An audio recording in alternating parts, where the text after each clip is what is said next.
Welcome to the Uncensored Unprofessor, a podcast where I want to think more deeply with you about Christian faith and life.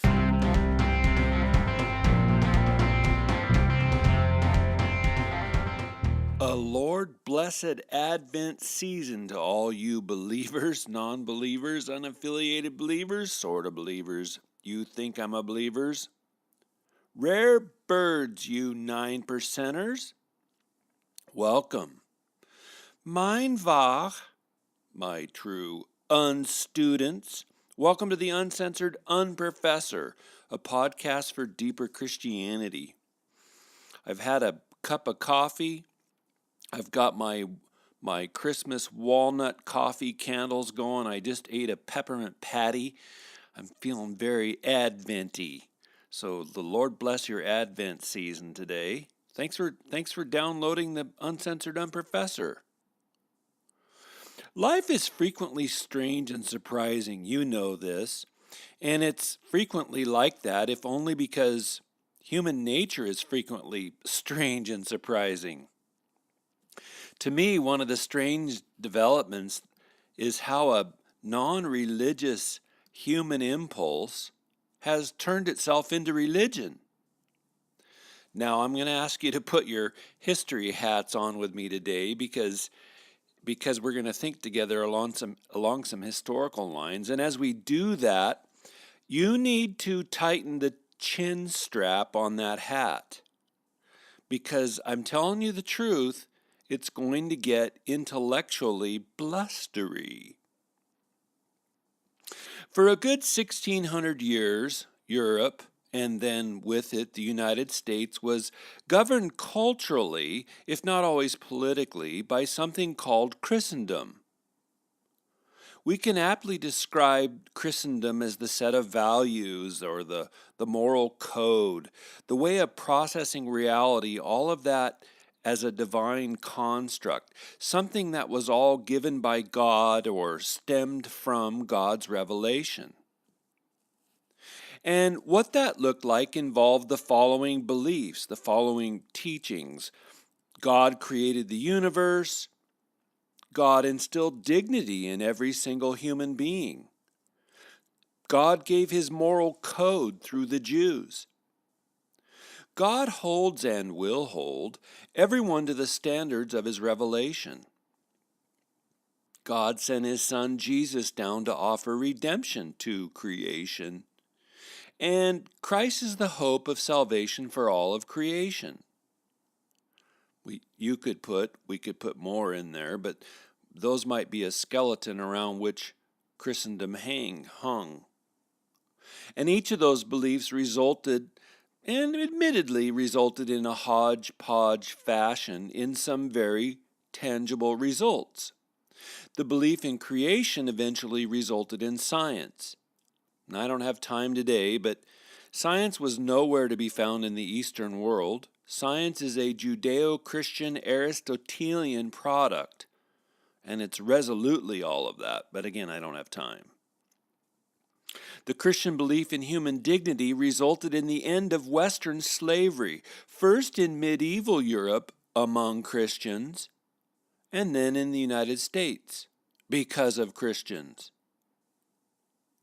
Godly morality, together with the belief that God is judge, that's resulted in a steady flourish for the whole entire human race. We need morality to flourish, to live together, to get along. Well, we've sort of, at least for right now in late 2018, we've sort of slowed down on genocide, sort of slowed down on celebrating pedophilia. Geez, sort of. We've sort of slowed down on slavery, although the sex trafficking industry would call that into question, but godly morality has been a blessing to the planet. Jesus as Savior has resulted in some modicum of an ethic of love, ethics that move beyond self-interest or mere utility, ethics that inculcate grace as well as truth. And Christ, the hope of salvation for creation, has shined a light in the darkness of spiritual oppression across much of the earth. that 1040 window, the Middle East, remains very little impacted by Christianity. But all of that, you guys, all of those beliefs, those teachings, those framings of reality caused Christianity to have an effect, and that effect is aptly summarized in the word Christendom. Now, when we say Christendom, it's not the case that dozens of countries were all comprised of confessing Christians or Christians in whom the indwelling Christ was living. But those countries had been sufficiently Christianized as to make a penetrating and abiding cultural impact. People were deeply shaped by Christian values even when they rejected church life. That's Christendom. Now, at first, the timbers began to crack with the French Revolution in 1789. But Christendom's reign especially began to collapse during World War I and World War II. Scholars probably argue whether those were the causes or symptoms of that collapse, but those great wars left in their wake a powerful wake of ennui and despairing nihilism. Obviously, the Nazis were avowedly godless. They sought to exterminate millions of people who polluted the planet. That's fairly godless. And then after them, the communists were gleefully godless. Following Marx, the communists in Eastern Europe and China and Latin America, they all taught that religion was merely the opium of the masses, right? Religion was the stuff stupid people smoked. Religion's a mere crutch. Religion cloys, so say even the neo-Marxists today. Religion cloys the much-needed clear-headed thinking about societal problems.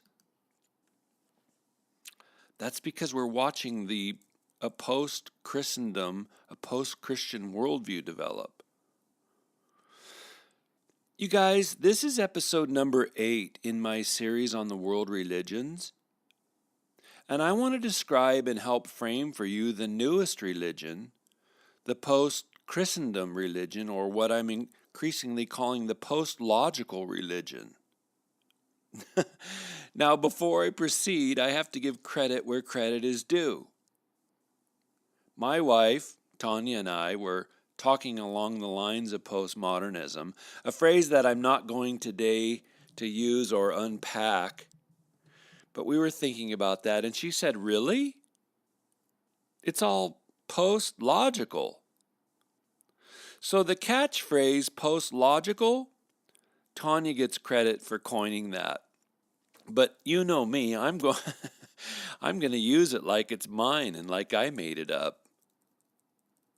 Today, I'm not telling you anything new here, but today we live in a post-Christian world. Even though Christianity continues to explode, especially in Africa and Latin America and China, the reigning philosophy, the reigning global values are driven far more by the market than by the church. Now, I certainly would never argue that Christendom is still on top. I believe we do live in a post-Christian world. And you might think that those who opposed Christ and his church would finally have said, at last, we finally pulled him down. Because it turns out Nietzsche was right. God is dead, and now we have, long at last, killed him. Enough with this religious nonsense. Enough with the notion that there is any supreme deity. We are free. Free from God. At last.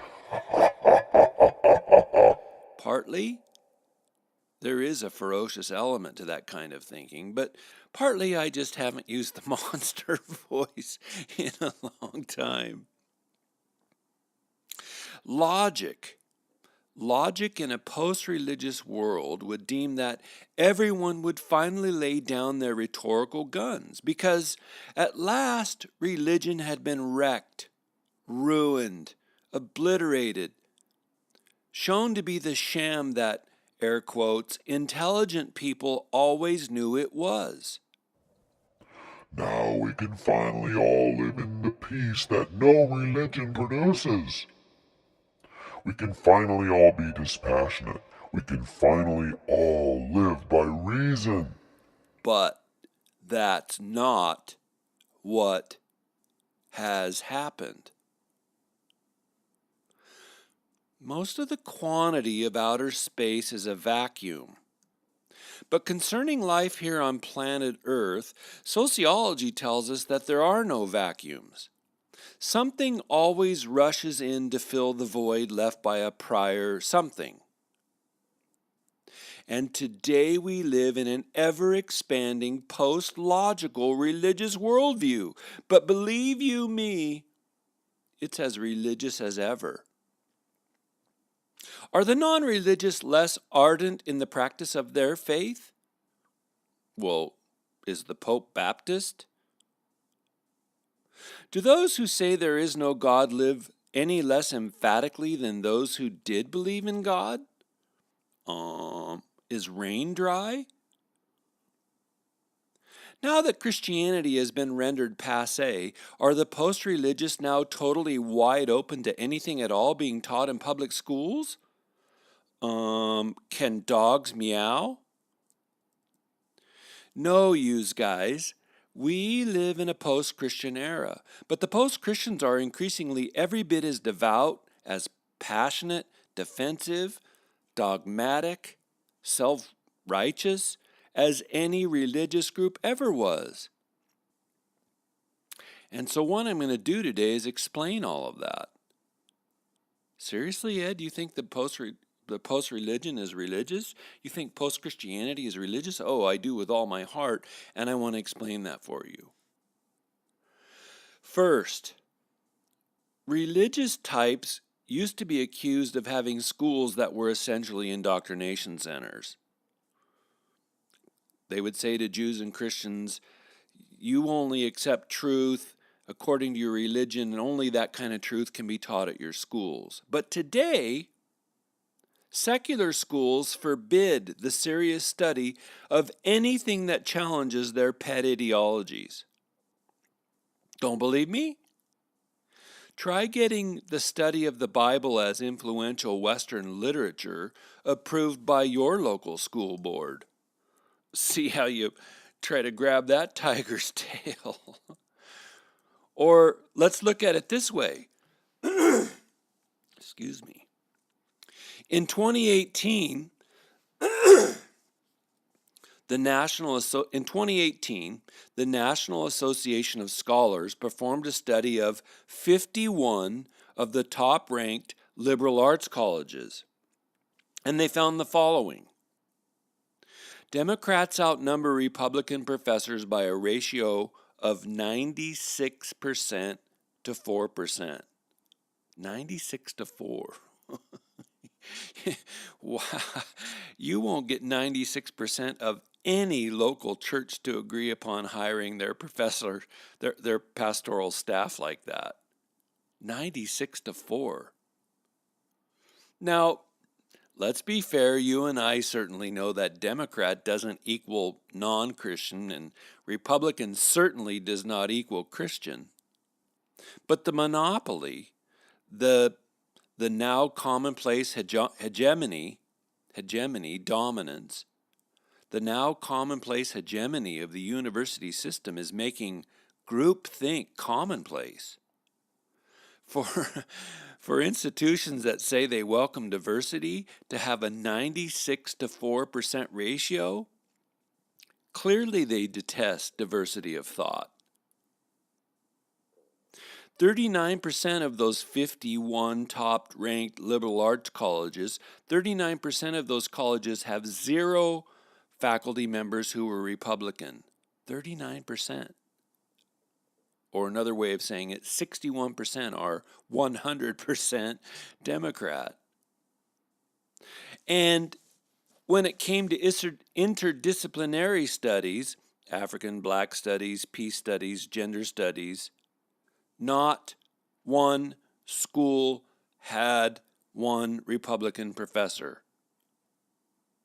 They were 100% Democrat when it came to interdisciplinary studies. So this is so obvious, it just can't be debated any longer. Public universities have become ideological groupthink, non-diverse indoctrination centers. The dogmas of the non-religious now reign supreme at the non-religious schools. So it's taken on that sense of focus, that sense of exclusivity, which is so ironic because they're one of their themes, their songs, their anthems is inclusivity. But don't you dare challenge the reigning ideas. Here's a second reason that the non-religious movement has become religious. For decades in the United States, Christians have been accused of being dogmatic, right?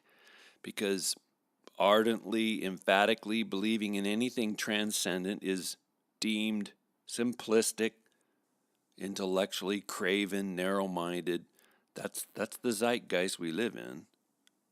But the non-religious are as dogmatic as the religious ever were. Time out, Ed. Please define dogmatic. Okay, sure.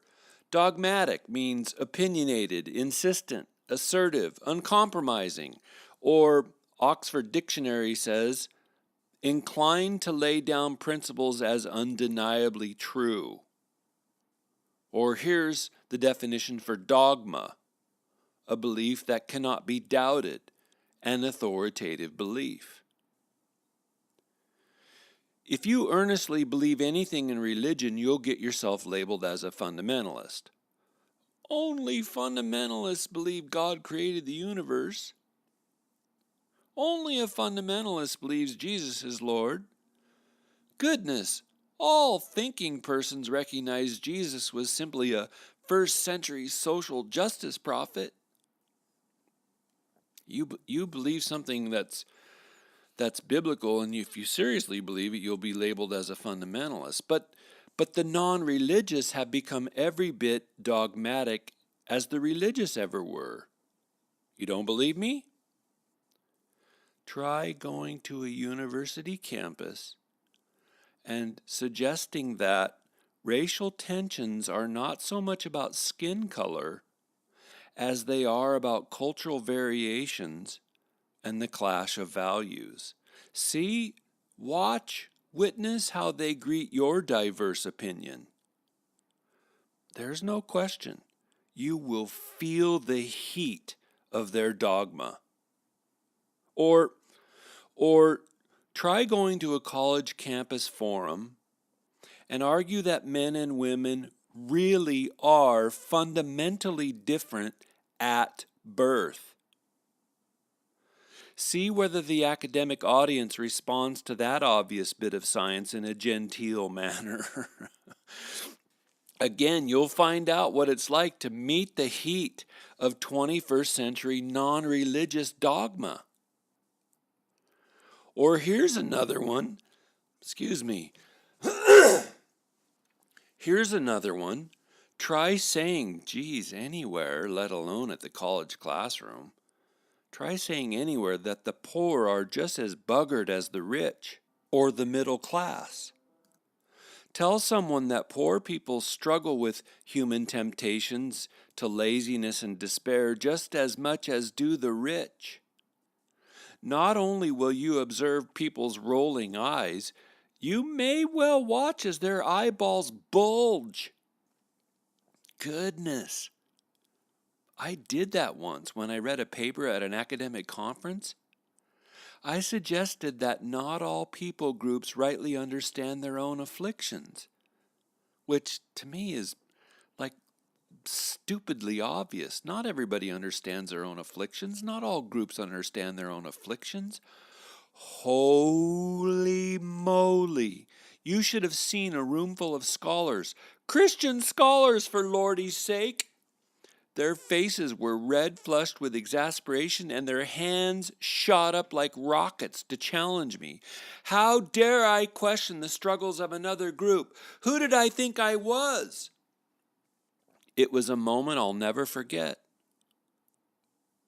In short, don't you dare question the Holy Trinity of post-religious dogmas: race, gender, and class. That's the Holy Trinity of the post-religious religion: race, gender, and class. And I won't even work through the litany of recent incidents where students at secular schools are turning against even the most secular of their own professors for daring to ask questions that challenge the now established dogmas about race, gender, and class. But it's becoming a strange feeding frenzy. Uber secular professors are being driven out of uber secular universities because the students don't want to hear them ask one question that challenges accepted dogma. Hey, look, that dude is wearing red lips.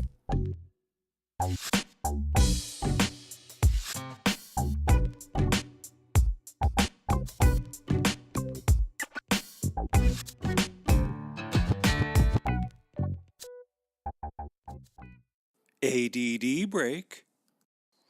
If you're one of my listeners who tunes in just to hear my goofy ADD breaks, I apologize. My last episodes on Islam and Mormonism were so serious, so jam-packed with info, that I just didn't take the time to include the ADD break. In the midst of all that delicate conversation, I didn't want to come across as dismissive or flippant. But today, here's some of my Christmas favorites and baddies, my goodies and baddies. My favorite Christmas food? Christmas cookies. Light, mildly sweet, the perfect little aesthetic for decorating with different colors of frosting, and oh, so perfect with a cup of Joe. I'm going to drink of Joe right now. Thank you, Jesus, for a cup of Joe. My favorite Christmas album? Johnny Mathis, Merry Christmas. It's an utter classic. Such a mellow, golden voice. It came out in 1958, so I've listened to it with delight all my life. But a close second would be Handel's Messiah. I nearly burst into tears every time I hear the He Shall Feed His Flock song. Holy, holy, holy. My favorite Christmas TV show? A Christmas Story. Every scene is perfect. You'll shoot your eye out, kid. And in the heat of battle, my father wove a tapestry of obscenity that, as far as we know, is still hanging in space over Lake Michigan.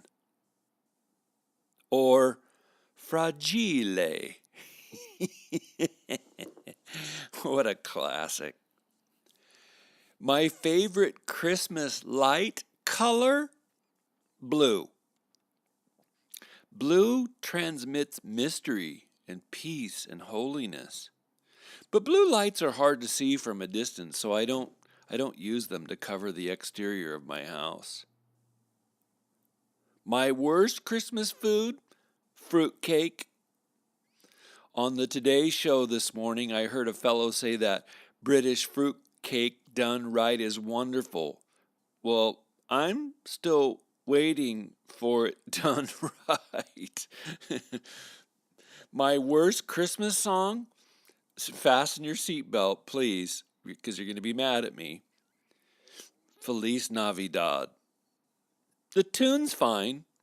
Jose Feliciano's voice is unique. But the song is like a needle stuck on a record. It's the same lyrics over and over and over and over. And when it finally ends, I'm exhausted. My worst Christmas TV show? Again, you're going to hate me. A Charlie Brown Christmas. It was on last night. I watched 32 seconds of it. Honestly, I've read Charlie Brown comic strips my entire life. I've never laughed out loud once. It's just all too laconic for me. My worst Christmas decoration? That's a hard one. I like most anything. Snowmen, reindeer, Santas, even a single strand of lights on someone's front yard tells me that there's light down inside their heart. You want to tell me your favorites or your worsties? Go to the UU Facebook page or go to uncensoredunprofessor@gmail.com. Here's one of the more fascinating aspects of the post-religious religion. It's ardently post-logical. Now, again, you'd think that as a sophisticated ideology, one that has moved beyond mere fideism. Fideism, class, is defined as faith in faith, or I believe just because I believe.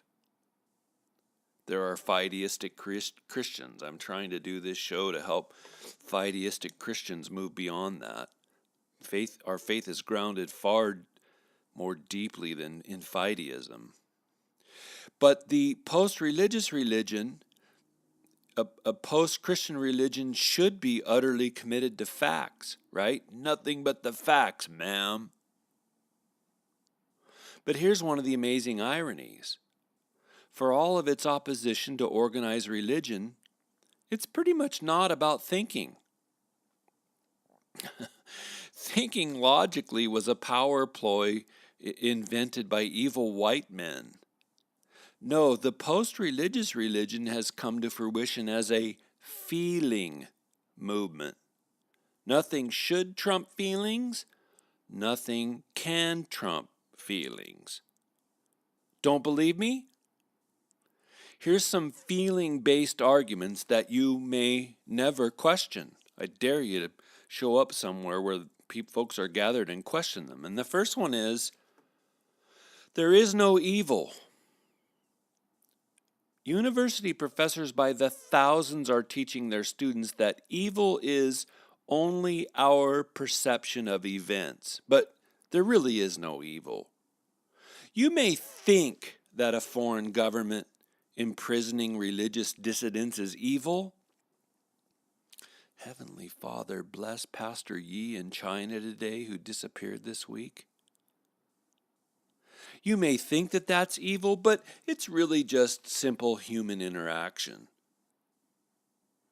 Or you may think that a grown man having intercourse with a little boy is evil, but that's just your preconditioned conception. And besides, what if that little boy loves that man? But evil itself is not real. The only evil to the post-logical religion is to assert that evil is real. To call someone or some action evil, that, Jerry, is evil. Of course, you and I know that that kind of argumentation is illogical. Or here's another feelings-based argument that you could never question. All of prior history, all of human existence, was a power grab of evil men. Now, never mind that by calling men evil, they just violated their earlier argument that there's no such thing as evil. Never mind all that. This is an utterly cynical view of history. Is power at work in life? Of course, too often. But are human beings solely motivated by a grab for power? No. Billions of people want to take care of their families. Billions of people want their children to flourish. Billions are motivated in their quest for meaning and purpose, and that the post-religious think all of life is a power grab is really a tell. It exposes their own aches and yearns and desires. And again, it's post-logical through and through. Here's an illogical argument, and it's so commonplace that I hardly need to rehearse it for you today, my students. There is no such thing as truth.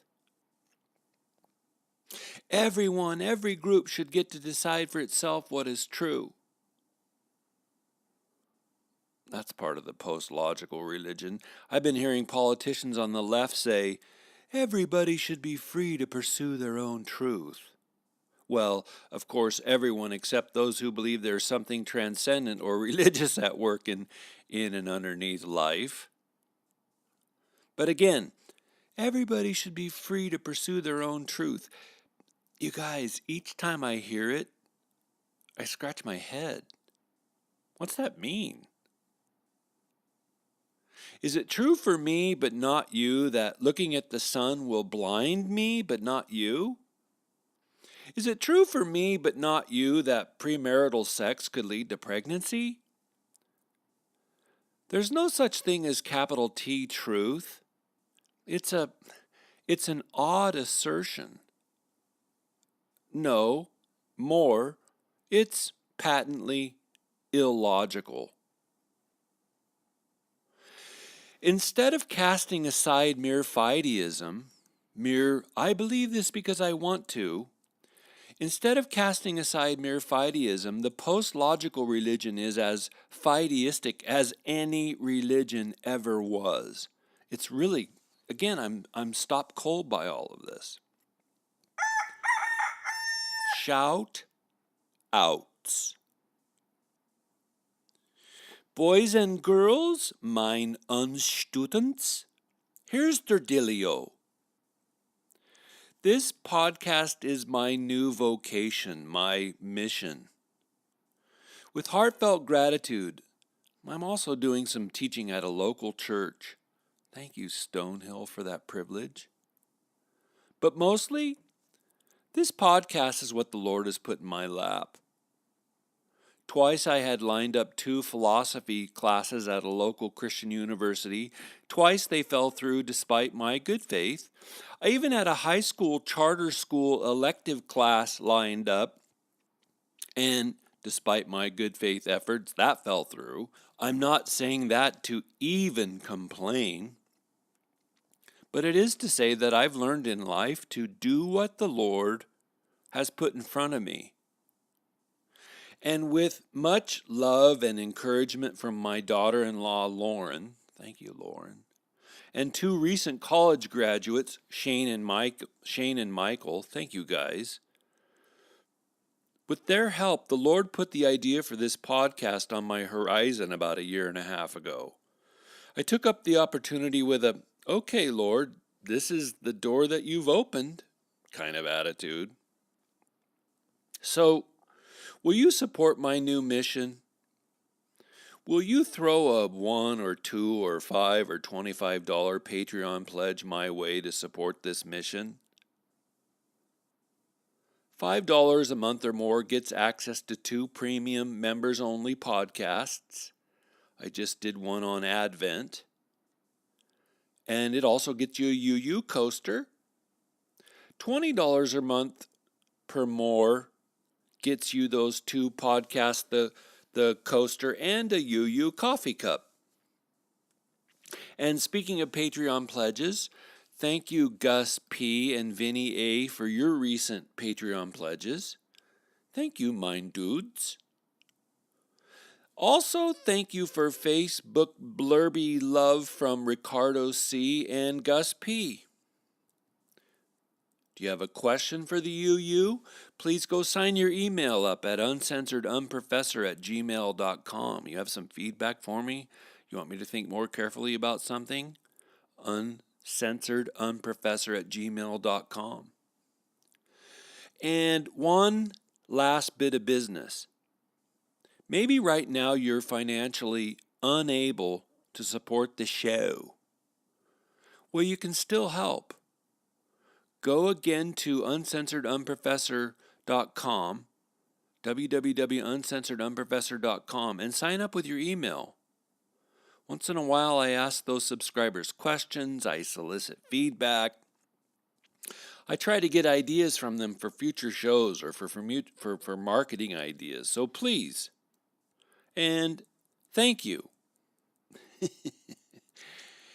Here's reason number 4 that the post-Christian religion is nevertheless most religious. It has its own elect. It has its own elect. This is particularly bent given that it hates Jews and Christians for arguing that the uncaused cause of the universe, the God of creation, the God of Jesus Christ, first chooses some people out of all people. But the unreligious have their own elect too. Who are those elect? Well, I'm sure that you can surmise, but any number of afflicted groups in the class, race, sex trinity of intersectionality. And each of those 3 are now competing with one another to be the acme, to be the top of the elect, to be the creme de la creme of the elect of the post-logical religion. First, the class grouping. Who are the elect of the class grouping? Well, certainly ex-felons and people without citizenship and people living on the streets. I know of one renowned church that had an art gallery display in their foyer that was put on by the church itself, and it featured multiple paintings of drug addicts and drug dealers from LA's Skid Row, and they were all depicted in iconic form, each with a halo around their head, each sort of portrayed as an urban chic 21st century saint. Should the church show mercy to the dispossessed? Of course. Does Jesus love homeless people? Stop it. Of course. But to celebrate people suffering with drug addictions and alcoholism and people who are selling drugs, people who've left their families, to celebrate them as saints, it was a significant tell that that church had moved toward embracing the belief system of the post-logical religion. Who are the specific racial elect? I'm really not sure who's at the top of that totem pole. Native Americans, Latin Americans, Hispanic Americans, African Americans? I'm not sure. And if I did say it was one of those, I'd undoubtedly make somebody angry. What I am sure about is that Asians don't even get to be on the top of the totem pole or on the totem pole at all. It's intriguing. Asians don't count as minorities, as I openly heard at a full faculty meeting when I was a professional theologian. Growing up in the 60s, I was a kid of hippie parents. In the midst of the civil rights era. And I got to tell you, I'm gobsmacked here. Because one thing that was rightly, appropriately taught to we young school kids, you do not judge a person by the color of her skin. Persons are, Martin Luther King Jr. told us, far more than their skin color. He said, I have a dream that my 4 little children will one day live in a nation where they will not be judged by the color of their skin, but by the content of their character. God bless you, MLK. Yes, people have a dignity that surpasses their skin color.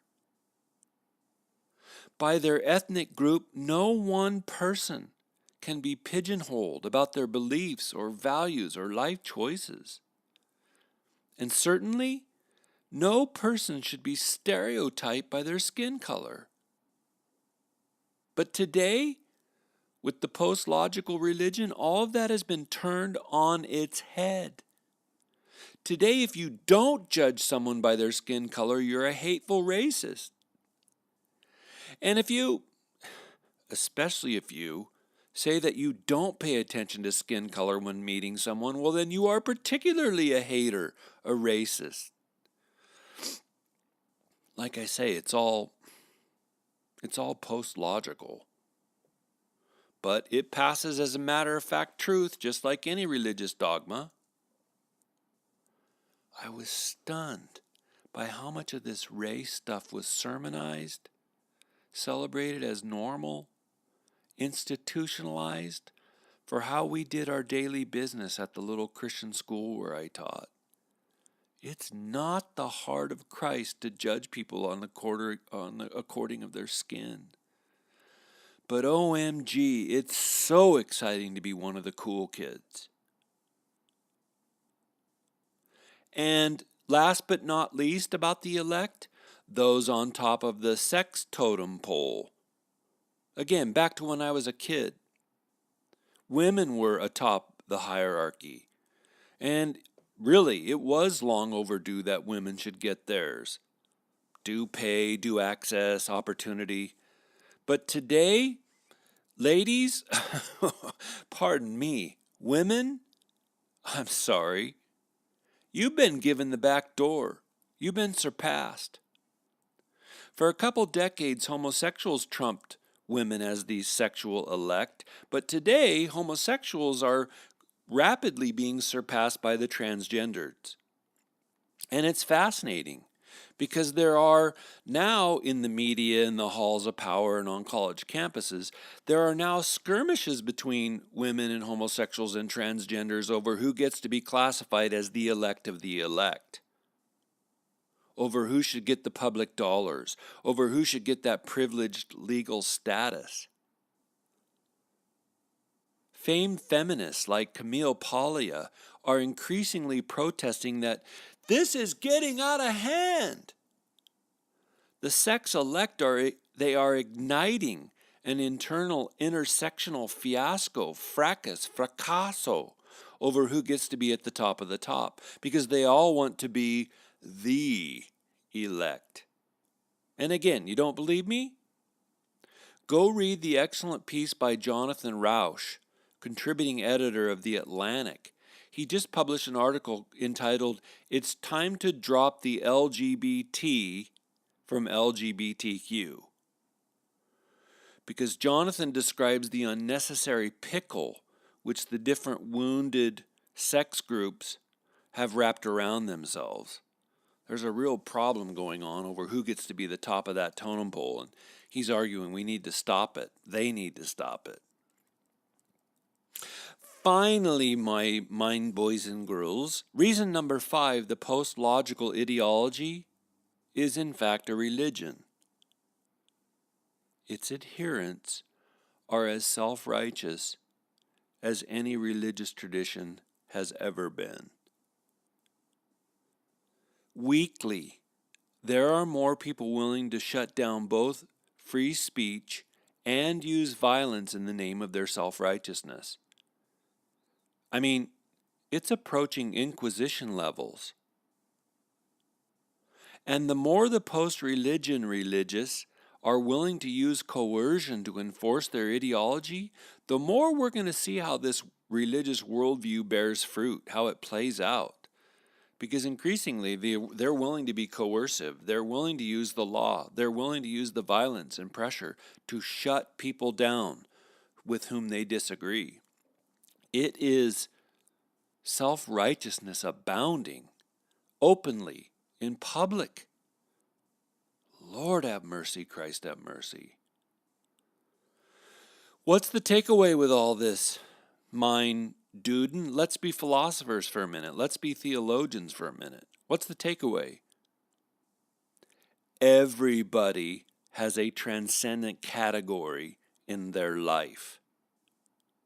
Everybody has a transcendent cause or belief or aim to life. It's apparently a fundamental element of human nature. We must sacralize something. We simply cannot go through life without something being sacred. So if history thrust us into a religious vacuum, we will sacralize the desacralized, or we will sacralize politics, or we'll sacralize individual freedom. It's just human nature. Oh me, oh my. This Advent season, this coming of incarnation season, this coming of Christ season, may the God to whom Jesus of Nazareth prayed, that was God praying to God, may that God keep you and fill your heart and restore your soul. May the Spirit of God, whom the Apostle Paul said prays through us in our weakness, God praying to God, may that Lord heal your body and restore your broken relationships and fill you with the beauty of Jesus Christ. With all my heart, thank you for listening today. Turn your brains on, everybody.